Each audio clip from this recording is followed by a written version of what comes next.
Straight into it. All right. Alcoholics Anonymous text.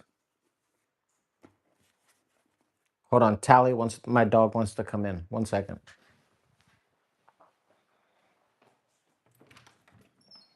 Come on. Get in here. Come on. Here you go, Schmucky. Here you go, Schmucky. Tally, come. Tally, come. Come on. Tally, come. Come on. There we go. What's up, Schmucky? What's up, Schmucky? Who is that? Who is that? Who is that? You see it? There's no squirrels, Tally. All right. I'm gonna read. All right. Okay. All righty. So now we get into the good. I mean, it's all good, but to me, this is where it gets into the stuff that I enjoy the most. So there is a solution, chapter 2. We of Alcoholics Anonymous know thousands of men and women who were once just as hopeless as Bill. Nearly all have recovered. They have solved the drink problem.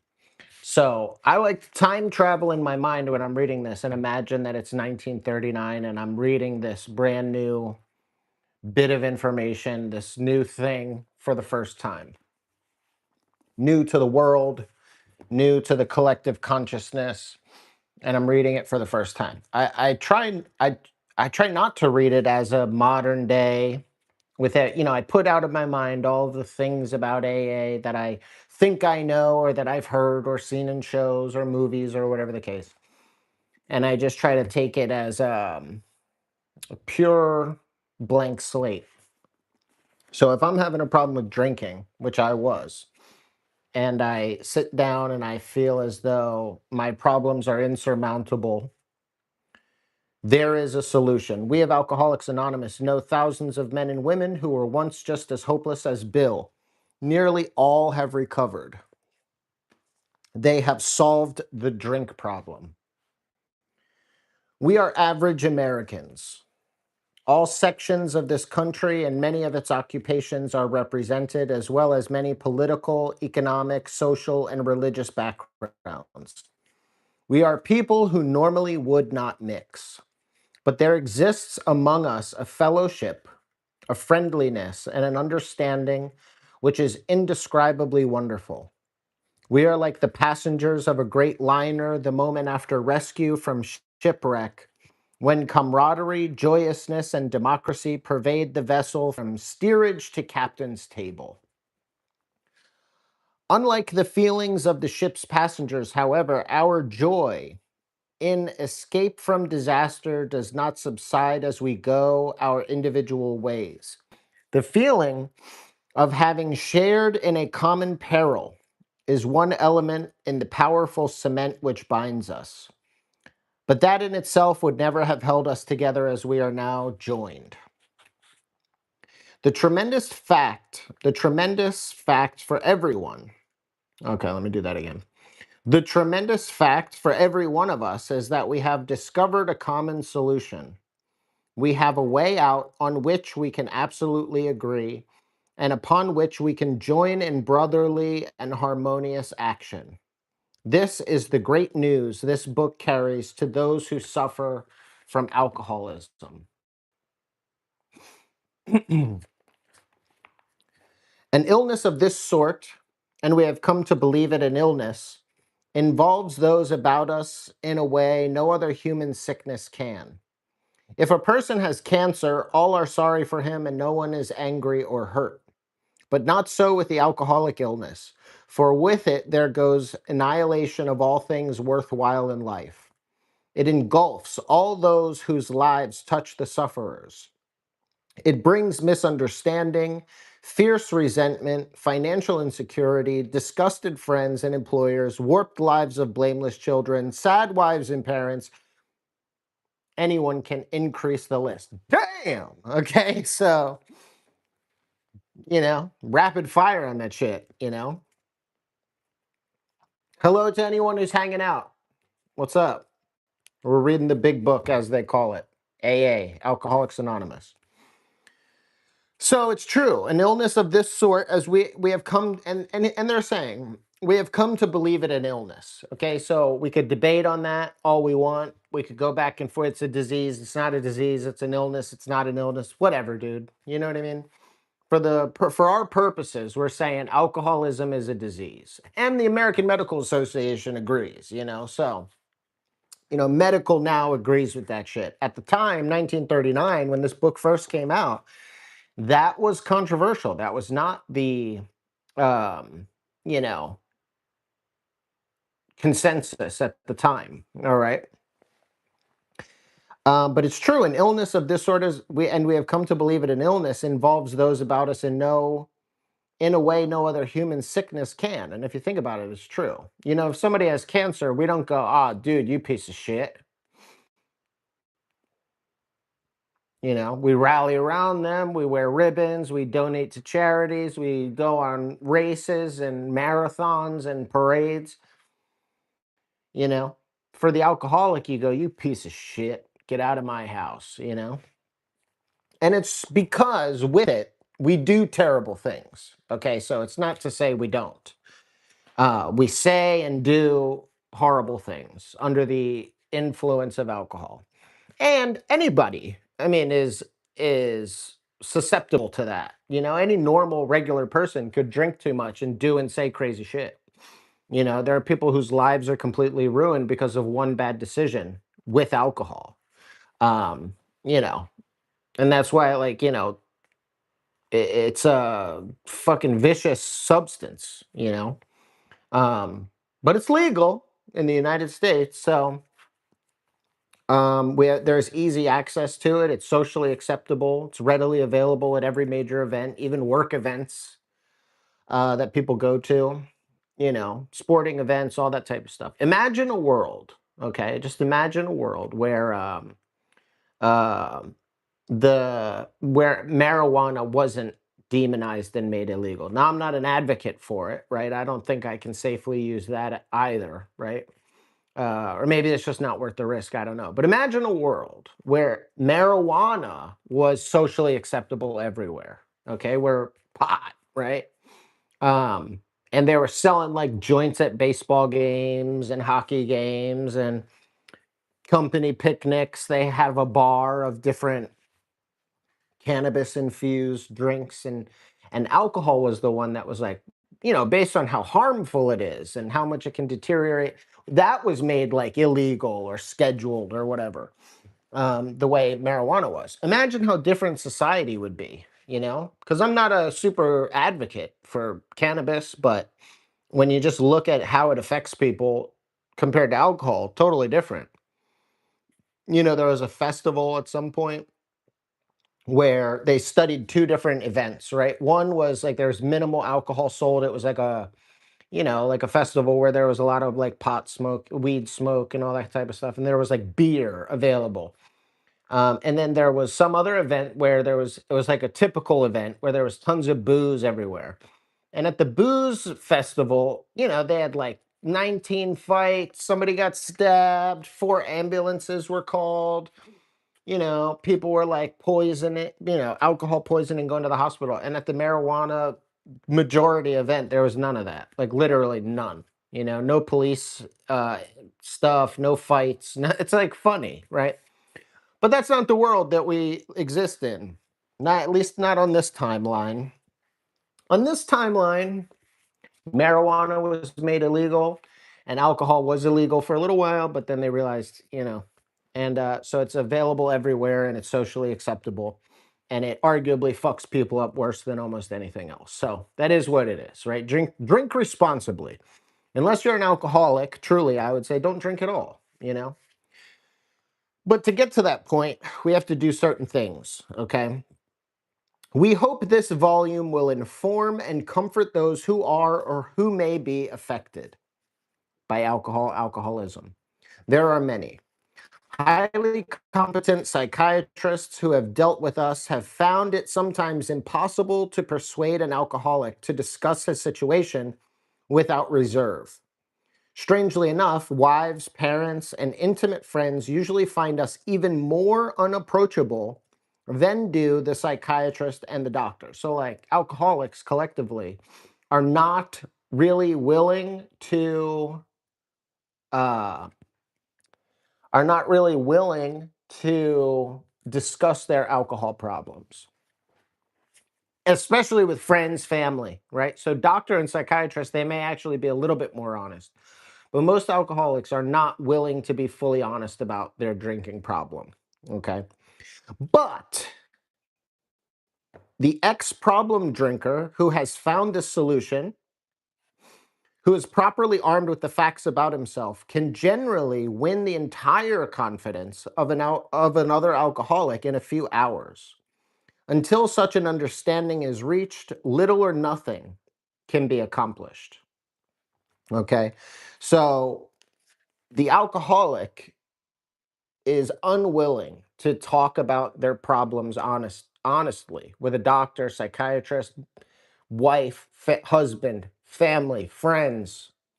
But another alcoholic in recovery who's not drinking, who's done the 12 steps, that's what it says, right? Basically, who is properly armed with the facts about himself, means they work the steps, can generally win the entire confidence of another alcoholic in a few hours. So some stranger can come and get me to open up and be honest. Just a regular dude, not a psychiatrist, not a doctor. You know, maybe this guy's a damn plumber, okay? But he has 6 months or a year or something sober and he's worked the steps and he meets with me.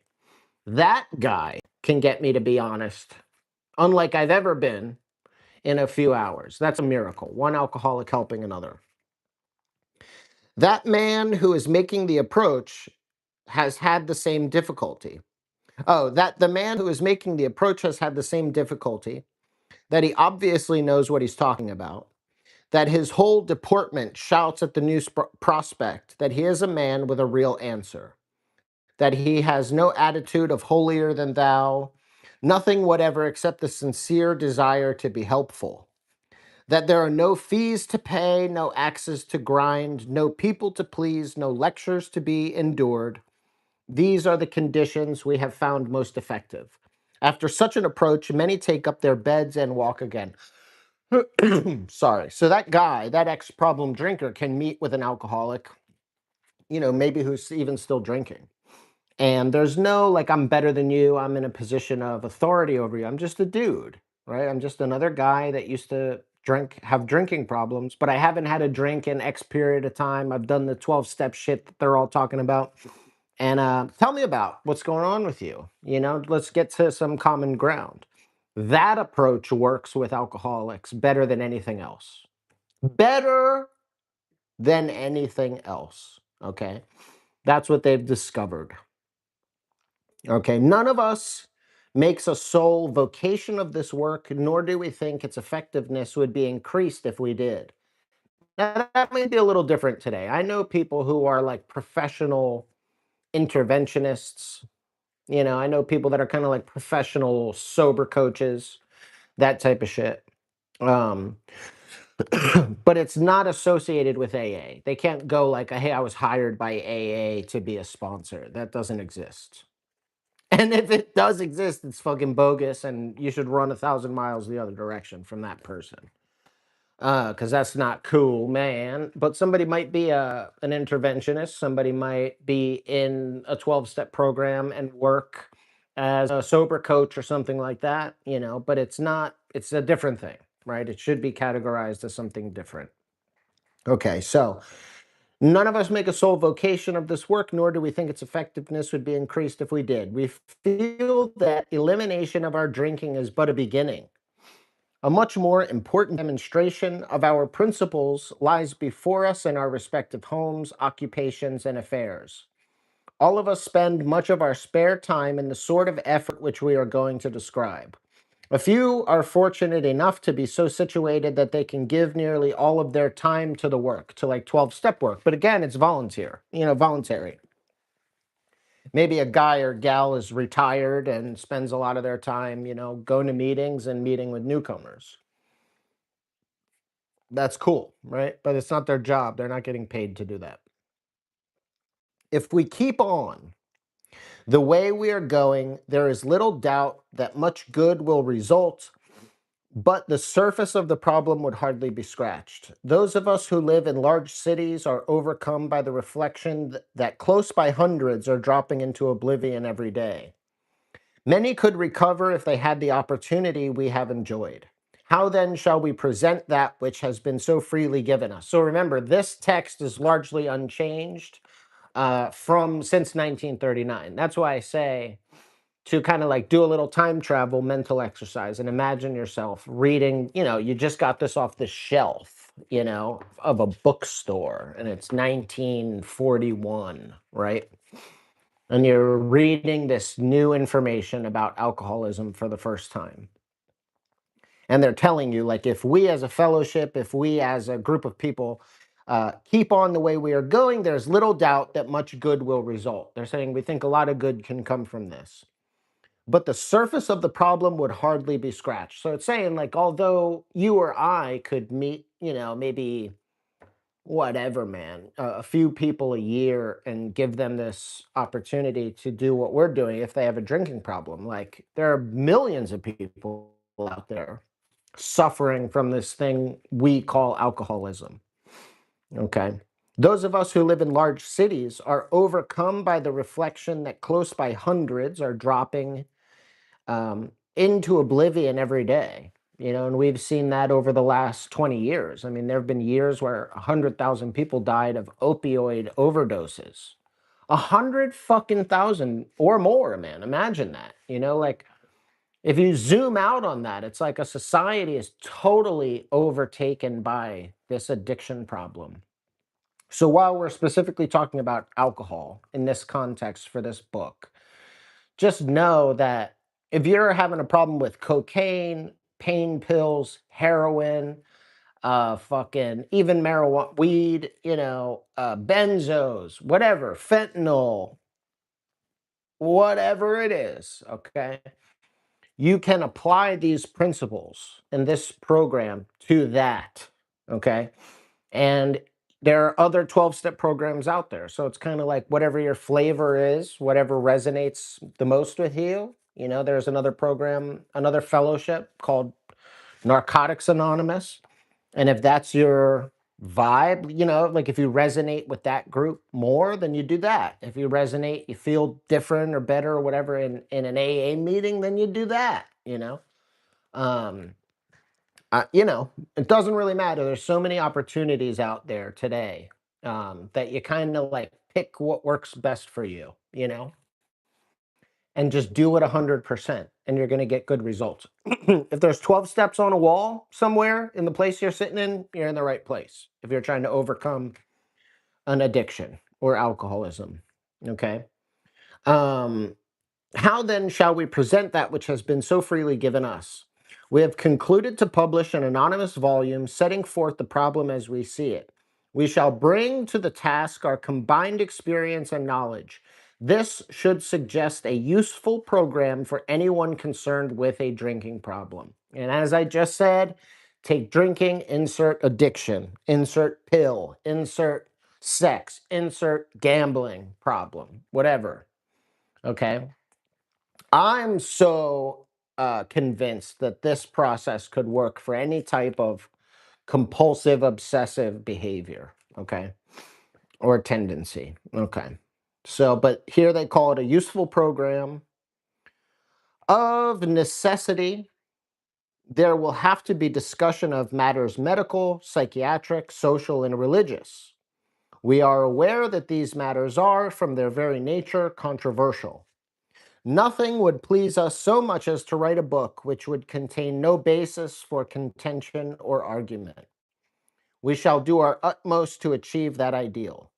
Most of us sense that real tolerance of other people's shortcomings and viewpoints and a respect for their opinions are attitudes which make us more useful to others. So, damn, right? Just apply that to our world today. Okay. You could go on the internet or watch the news or whatever, and all you see is people arguing, basically. Okay. You have camps of people's opinions. And if you don't agree with me, then you're a Nazi or you're a, you know, Antifa or whatever the hell the opposites are to each other. Okay. I try not to really get into that too much. It just doesn't interest me. It makes me sad. Okay.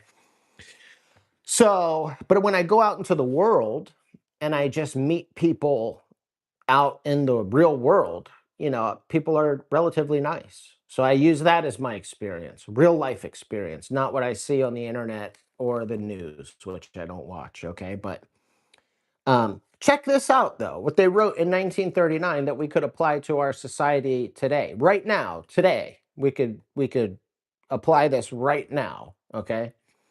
Most of us sense that real tolerance of other people's shortcomings and viewpoints and a respect for their opinions are attitudes which make us more useful to others. So they're basically saying, like, be tolerant of people's shortcomings, be tolerant of people's attitude, opinions. That quality will make us more useful to other people. Our very lives as ex problem drinkers depend upon our constant thought of others and how we may help meet their needs. So, just for a second, okay, our very lives as human beings, let's just take ex problem drinkers out, as human beings depend upon our constant thought of others and how we may help meet their needs. Okay, so, like, little sidebar, this is why I think this shit right here is good for anybody. It came about to help alcoholics. It spread into like every compulsive behavior you can think of. There's a 12-step program for that. But I think for every human being on the planet, this could help. This set of principles, this belief system, this idea, okay? Our very lives as ex-problem drinkers, okay? But let's say our very lives as human beings depend upon our constant thought of others and how we may help meet their needs. Just saying.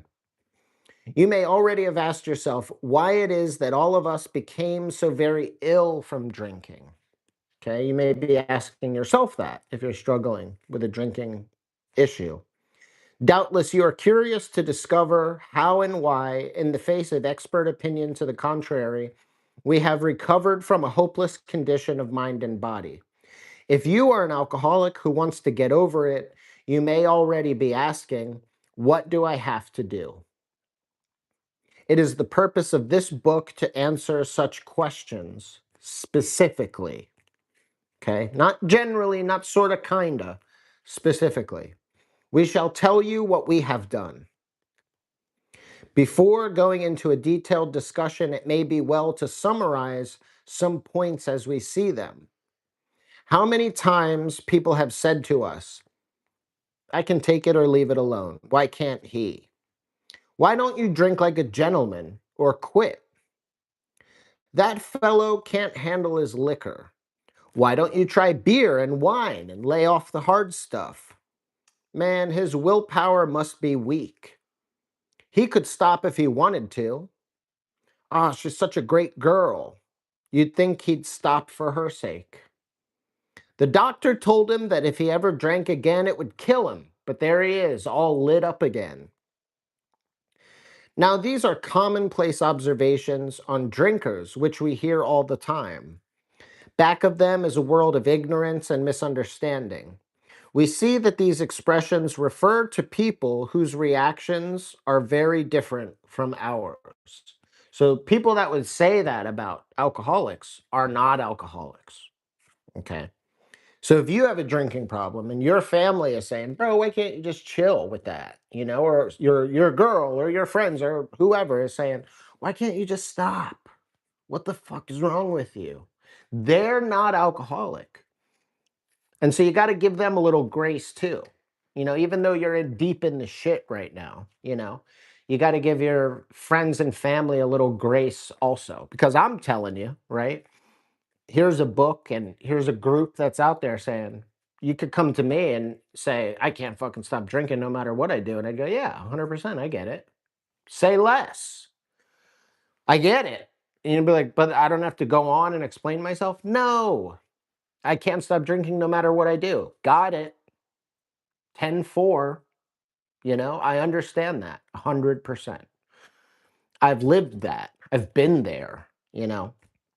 I've drank against my will many times. Okay, so then it explains a few types of drinkers. Moderate drinkers have little trouble in giving up liquor entirely if they have good reason for it. They can take it or leave it alone. Wouldn't that be nice? Then we have a certain type of hard drinker. He may have the habit badly enough to gradually impair him physically and mentally. It may cause him to die a few years before his time. If a sufficiently strong enough reason, ill health, falling in love, change of environment, or the warning of a doctor becomes operative, this man or woman can also stop or moderate, although he may find it difficult and troublesome and may even need medical attention. Okay? So damn, that one sounds like an alcoholic. That one sounds like it could get confused for being an alcoholic, but they're saying that if a sufficient enough reason becomes operative, the guy or gal may have some trouble, they may need medical attention, but ultimately they could stop drinking or moderate. And that's it. They just need a good enough reason. That was my my step grandfather. Um was like a southern man, hard hard type of dude. Um and he told me how he drank a bottle of wild turkey every night. Married my grandmother. One night and he was getting drunk and he was carrying on and whatever. He wasn't like mean or violent. He would just kind of quietly get shit faced every night and then pass out and go to bed. And my grandmother said one day, that's it. You drink, you keep drinking, I'm out of here. Because my biological grandfather was an alcoholic, and she had a lot of trouble with him and they divorced and it was sad and resentful and painful and all those things. And my biological grandfather never got sober for good. He, in and out of recovery until he died, in 1983.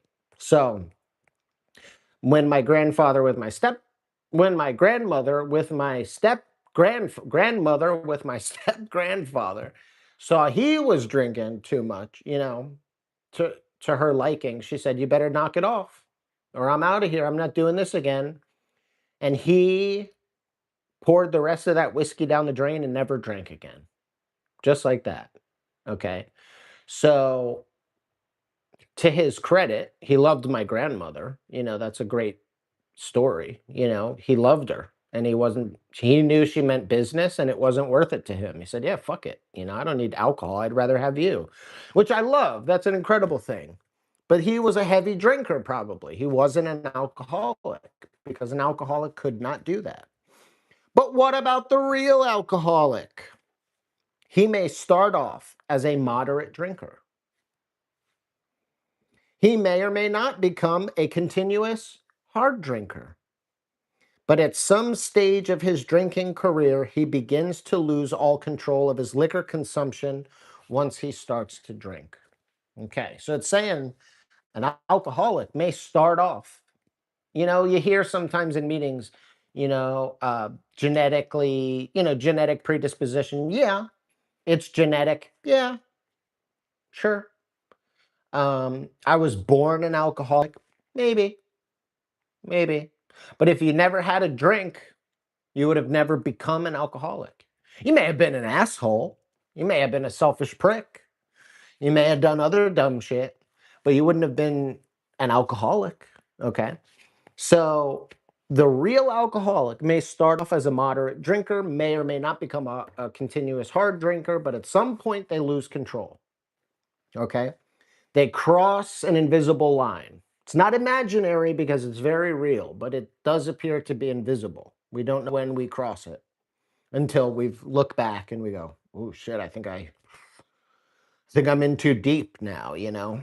Um, so here's a fellow who has been puzzling you, especially in his lack of control. He does absurd, incredible, tragic things while drinking. He is a real Dr. Jekyll and Mr. Hyde. He is seldomly mildly intoxicated. He is always more or less insanely drunk. His disposition while drinking resembles his normal nature but little. He may be one of the finest fellows in the world, yet let him drink for a day and he frequently becomes disgustingly and even dangerously antisocial. He has a positive genius for getting tight or drunk at exactly the wrong moment, particularly when some important decision must be made or an engagement kept. He is often perfectly sensible and well balanced concerning everything except liquor, but in that respect, he is incredibly dishonest and selfish. He often possesses special abilities, skills, and aptitudes, and has a promising career ahead of him. He uses his gifts to build up a bright outlook for his family and himself, and then pulls the structure down on his head by a senseless series of sprees. He is the fellow who goes to bed so intoxicated he ought to sleep the clock around. Yet early next morning he searches madly for the bottle he misplaced the night before. If he can afford it, he may have liquor concealed all over his house to be certain no one gets his entire supply away from him to throw down the waste pipe. As matters grow worse, he begins to use a combination of high powered sedative and liquor to quiet his nerves so he can go to work. Then comes the day when he simply cannot make it and gets drunk all over again. Perhaps he goes to a doctor who gives him morphine or some sedative with which to taper off. Then he begins to appear at hospitals and sanitariums. This is by no means the comprehensive picture of the true alcoholic, as our behavior patterns vary, but this description should identify him roughly. Why does he behave like this? That's the next question. If hundreds of experiences have shown him that one drink means another debacle with all its attendant suffering and humiliation, why is it that he takes that one drink? Why can't he stay on the water wagon? What has become of the common sense and willpower that he sometimes displays with respect to other matters? And the next sentence, perhaps there will never be a full answer to these questions. So even here, we're saying we don't fully know why. We don't know why. Opinions vary considerably as to why the alcoholic reacts differently from normal people. We are not sure why. Once a certain point is reached, little can be done for him. We cannot answer the riddle. So that invisible line I'm talking about exists. Why it exists, we still don't really know. Okay. Now, maybe we could scientifically say that, enough alcohol in the system changes how our body metabolizes alcohol. We stop breaking down alcohol into the correct components to like move it out of our system. Our body starts to like store, um, you know, the byproduct of alcohol, and then our body becomes like physically dependent upon it because we're unable to metabolize it. So that's like a scientific thing. But why does the body do that? You know, why does it only really happen to certain people? Why are some people, why, like me, the first time I ever drank, I had a good childhood. I had a regular life. Nothing tragic happened to me at a young age. But when I took that first drink of alcohol, it was like, oh my God, I want to feel like this every day, all the time, for the rest of my life. It did something to me. It was magical. Okay. And then eventually destroyed me. All right. We know that while the alcoholic keeps away from a drink, as he may do for months or years, he reacts much like other men. We are equally positive that once he takes any alcohol, whatever, into his system, something happens, both in the bodily and mental sense, which makes it virtually impossible for him to stop. The experience of any alcoholic will abundantly confirm this. These observations would be academic and pointless if our friend never took the first drink, thereby setting the terrible cycle in motion. Therefore, the main problem of the alcoholic centers in his mind rather than his body. Okay. If you ask him why he started on the last bender, the chances are he will offer any one of 100 alibis. Sometimes these excuses have a certain plausibility, but none of them really makes sense in the light of the havoc an alcoholic's drinking bout creates. They sound like the philosophy of the man who, having a headache, beats himself on the head with a hammer so that he can't feel the ache. If you draw this fallacious reasoning to the attention of the alcoholic, he will laugh it off or become irritated and refuse to talk. Once in a while, he may tell the truth. And the truth, strange to say, is usually that he has no more idea why he took that first drink than you have. Some drinkers have excuses with which they are satisfied part of the time, but in their hearts, they really do not know why they do it. Once this malady has a real hold, they are a baffled lot. They are confused. There is the obsession that somehow, someday, they will beat the game, but they often suspect they are down for the count. Okay. How true this is, few realize. In a vague way, their families and friends sense that these drinkers are abnormal, but everybody hopefully awaits the day when the sufferer will rouse himself from his lethargy and assert his power of will. So your family and friends are like, yeah, we know something's wrong with you, but we're just hoping that someday you'll get your shit together, is what it's saying. We're hoping one day you'll just get it back together. But if you're a real alcoholic, that day, without some type of what we're going to talk about in this book, it's not going to happen. The tragic truth is that if the man be a real alcoholic, the happy day may not arrive. He has lost control. At a certain point in the drinking of every alcoholic, he passes into a state where the most powerful desire to stop drinking is of absolutely no avail.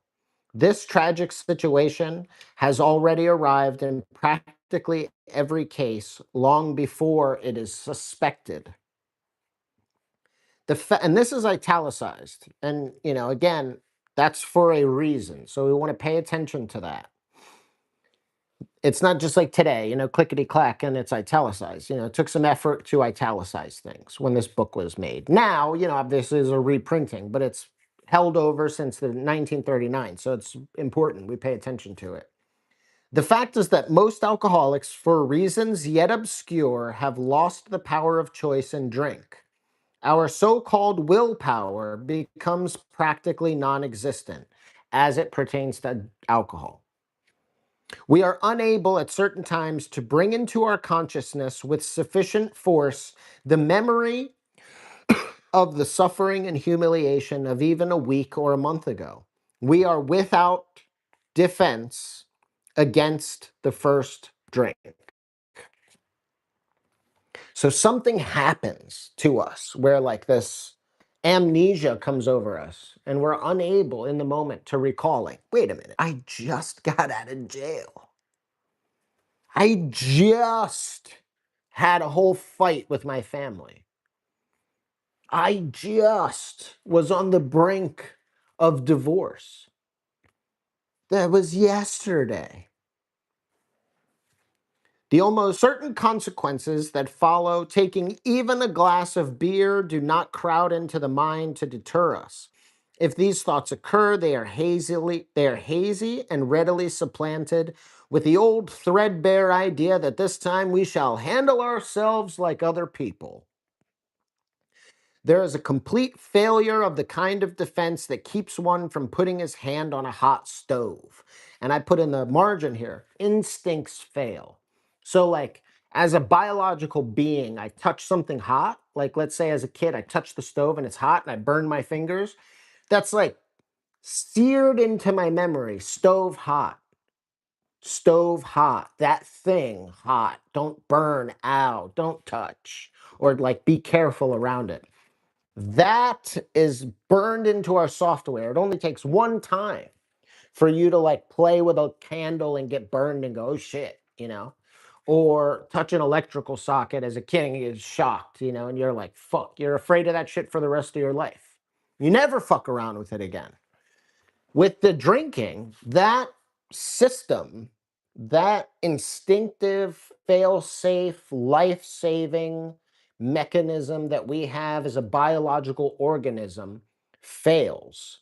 Okay. So you would think if the last 15, 20, 30, 50, 100 times I drank, bad shit happened, that some instinctive biological mechanism would kick in to go, alcohol bad. Don't drink that. Every time you get into some kind of trouble, you know, it doesn't work. It doesn't happen. Okay. Which goes against like evolutionary biology. Okay. The alcoholic may say to himself in the most casual way, it won't burn me this time. So here's how. Or perhaps he doesn't think at all. How often have some of us began to drink in this nonchalant way, and after the third or the fourth, we pounded on the bar and said to ourselves, for God's sakes, how did I ever get started again? Only to have that thought supplanted by, well, I'll stop with the sixth drink, or what's the use anyhow? Well, this sort of thinking is fully established when this sort of drinking is fully established in an individual with alcoholic tendencies, he has probably placed himself beyond human aid, and unless locked up, may die or go permanently insane. These stark and ugly facts have been confirmed by legions of alcoholics throughout history. But for the grace of God, there would have been thousands more convincing demonstrations. So many want to stop, but cannot. So that's like, and then here's the payoff. There is a solution. That's what it says. There is a solution. Almost none of us liked the self-searching, the leveling of our pride, the confession of shortcomings, which the process requires for its successful consummation. But we saw that it really worked in others, and we had come to believe in the hopelessness and futility of life as we had been living it. When, therefore, we were approached by those in whom the problem had been solved, there was nothing left for us but to pick up this simple kit of spiritual tools laid at our feet. The 12 steps. We have found much of heaven and have been rocketed into a fourth dimension of existence of which we had not even dreamed. The great fact is just this and nothing less, that we have had deep and effective spiritual experiences, there's an asterisk there, which have revolutionized our whole attitude towards life, toward our fellows, and toward God's universe. The central fact of our lives today is the absolute certainty that our Creator has entered into our hearts and lives in a way which is indeed miraculous. He has commenced to accomplish those things for us which we could never do by ourselves. And I'm going to read that again in a different way. The central fact of our lives today is the absolute certainty that our Creator has entered into our hearts, comma, and lives in a way which is indeed miraculous. He has commenced to accomplish those things for us which we could never do ourselves. So this, up to this point, explains the hopelessness of alcoholism. If you're an alcoholic, it really illustrates and draws out, the doom and gloom, the futility, all the ways we're going to try to justify how we can maybe someday drink it, safely. And if you're convinced, like if it hooks us and goes, bro, it's not going to happen, you know? And it's been confirmed by alcoholics throughout the ages. If you look at historical accounts, ever since man crushed grapes, as it says at some point in our text, okay? But there is a solution. And the solution is the leveling of our pride, the confession of shortcomings, the 12 steps, which all that kind of, the leveling of our pride is just step 1 through 12. Admitting we're powerless over alcohol, that our lives have become unmanageable, is like a, prideful thing, to humbling thing to do. Okay. And the central fact, so if we're alcoholic, then we're doomed unless we do certain things. Now, if you find another way to do it, awesome. That's great. Okay. There's a million ways up the mountain. All I know is this path is like heavily fucking carved up the mountain with handrails and ropes and safety nets, a bunch of people on that path helping you up the path. I mean, if you want to go carve your own path up the mountain, by all means, man, do that. That's fine. But there is a path through AA up the mountaintop that, you're going to meet thousands of people along the way that are going to help you, you know? And they're going to make that journey up the mountain a little bit easier than if you were going to try to do it yourself. That's all I'm saying. Okay. So the central fact of our lives today is the absolute certainty that our Creator has entered into our hearts and lives in a way which is indeed miraculous. And then I'll read it again. The central fact of our lives today is the absolute certainty that our Creator has entered into our hearts and lives in a way which is indeed miraculous. He has commenced to accomplish those things for us which we could not do by ourselves. If you are as seriously alcoholic as we were, we believe there is no middle of the road solution. We were in a position where life was becoming impossible, and if we had passed into the region from which there is no return through human aid, we had but two alternatives. One was to go on to the bitter end, blotting out the consciousness of our intolerable situation as best we could, and the other, to accept spiritual help. I'm going to leave it there for the day, okay? And let's do the appendix 2 for the spiritual experience, because it explains that. And there's an asterisk there. When it mentions spiritual experience, there's an asterisk, which means go look at this now. Okay? Go get a deeper understanding as to what we're talking about when we say deep and effective spiritual experiences, which have revolutionized our whole attitude toward life, toward our fellows, and toward God's universe. Okay? So that's what is important, spiritual experience. So what are they talking about? Appendix in the back, 567, spiritual experience. The terms spiritual experience and spiritual awakening are used many times in this book, which, upon careful reading, shows that the personality change sufficient to bring about recovery from alcoholism has manifested itself among us in many different forms. Yet, it is true that our first printing gave many readers the impression that these personality changes or religious experiences must be in the nature of sudden and spectacular upheavals. Happily for everyone, this conclusion is erroneous, so it's not true. You don't need to have a sudden, like, white light experience to recover. Okay. In the first few chapters, a number of sudden revolutionary changes are described.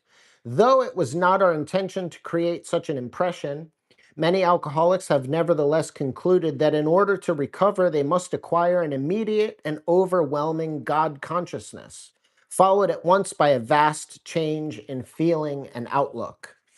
Among our rapidly growing membership of thousands of alcoholics, such transformations, though frequent, are by no means the rule.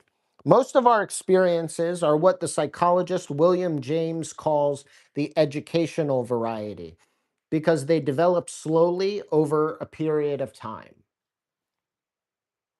Quite often, friends of the newcomer are aware of the difference long before he is himself. He finally realizes that he has undergone a profound alteration in his reaction to life, that such a change could hardly have been brought about by himself alone. What often takes place in a few months could seldom have been accomplished by years of self-discipline. With few exceptions, our members find that they have tapped an unsuspected inner resource, which they presently identify with their own conception of a power greater than themselves. Most of us think this awareness of a power greater than ourselves is the essence of spiritual experience. Our more religious members call it God consciousness. Most emphatically, we wish to say that any alcoholic capable of honestly facing his problems in the light of our experience can recover, provided he does not close his mind to all spiritual concepts.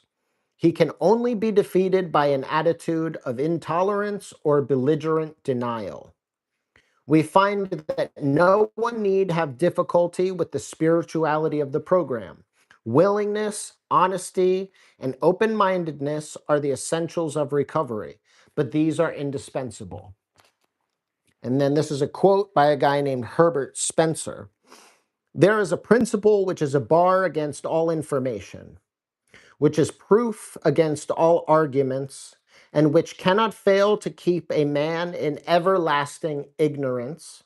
That principle is contempt prior to investigation. So that means to discount something before you look into it, before you give it a chance, to judge a book by its cover and decide that book is not for you.